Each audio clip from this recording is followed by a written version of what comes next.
The iPhone XS Max. After about 3 days, I'm bored.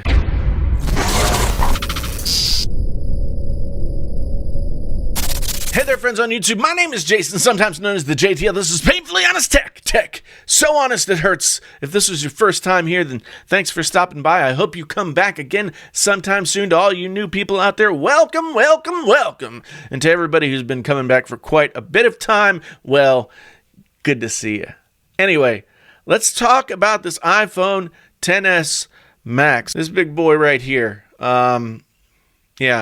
This guy. I'm going to go through a few things, talk about the size, talk about the screen, talk about the usability, the experience of the whole thing, and then we're just going to wrap up with some of my thoughts. So let's just dive right in. So it's interesting. I can put this thing up against my Note 9 just to kind of compare and see what it feels like. This thing is actually smaller than the Note 9, but it feels bigger because it's a little bit more wide. The Note 9 is thinner this way, and it's thinner this way. All in all, the Note 9 for me is a little bit more comfortable to hold, to tell you the truth. Design-wise, the space gray this year is a little uninspiring, which is kind of surprising me. I don't have an iPhone X with me to see if there's a difference between the colors, but this space gray, like, it's a more uniform gray all the way around, whereas I feel like it was lighter in the stainless steel before that. The camera hump is still giant, and it makes it wobble on the table if that's something that bothers you. The button placement on the thing is still the same. I'm still glad to see that we've got our mute switch. When I ask you, will Apple have the courage to finally remove this mute switch? I know they can do it, but I don't want them to. All in all, this version of the 10 design is a little blah.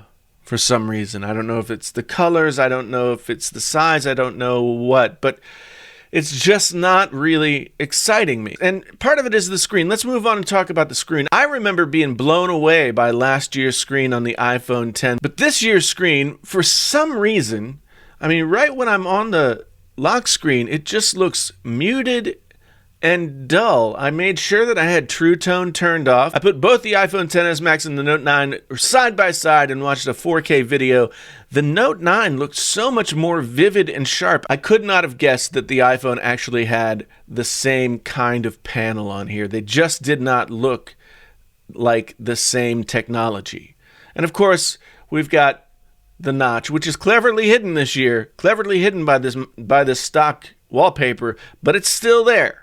And it's still annoying. And after spending a lot of time with the Note 9, the notch really bothered me this time, whereas before it really hadn't bothered me all that much. The most important thing about a phone, however, is the experience. Overall, the iPhone XS Max is what it's supposed to be. It's a snappy, fluid, iPhone-like experience. There's no lag, there's no stutter.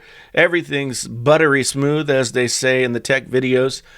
There are places where iOS is still a little bit wonky, you know, with like the notification shade being over here and then like the notifications themselves being over here, but yet I can't get to them on it.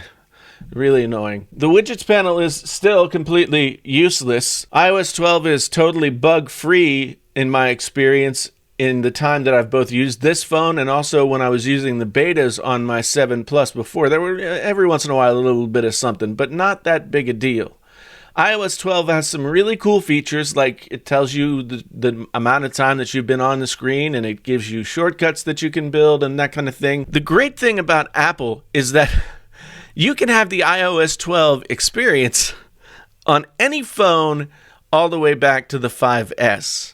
So there's absolutely no reason to have to buy this phone. Where does this land me at the end of, really 3 days of using this phone?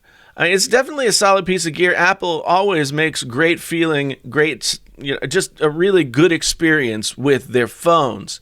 And if you're coming from an older iPhone, you'll likely really enjoy this. If you have an iPhone X, there's absolutely no need to bother with this cycle of phones. Other than the bigger size, it's less of a phone, in my opinion, than the 10 was. Like I said, the screen has really surprised me at how dull it is. If the screen on this phone is dull and lifeless, I can't imagine how the 10R is going to be. I've been an iPhone user for many, many years. Almost always, I get excited for the new iPhone, and that excitement sustains for a decent honeymoon period. But with this phone, the bloom was off the rose within just a few hours. And as the days have gone on, I find myself more and more just kind of disappointed, just kind of blah. Finally, as I prepared to do this video, I just discovered that I was bored.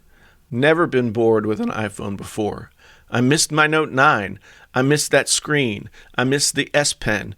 I missed all the little features that the iPhone just doesn't have. I felt like I was using a phone for children. I missed the headphone jack. In years past, the iPhone has always won me over.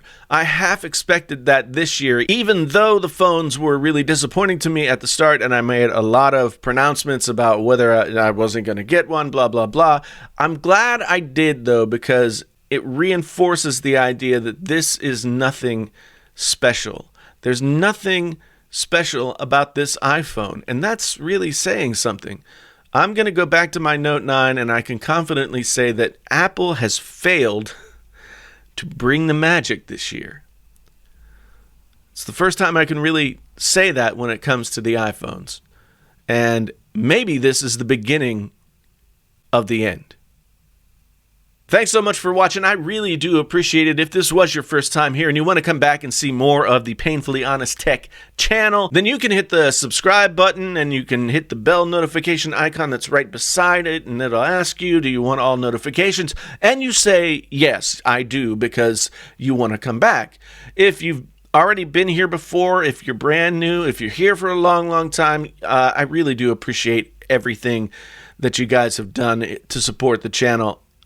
This has been an incredible couple of weeks, and I'm very, very humbled and proud about how much the channel has grown in this short period of time.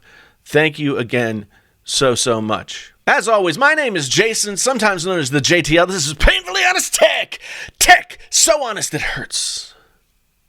Until the next time, I'm out.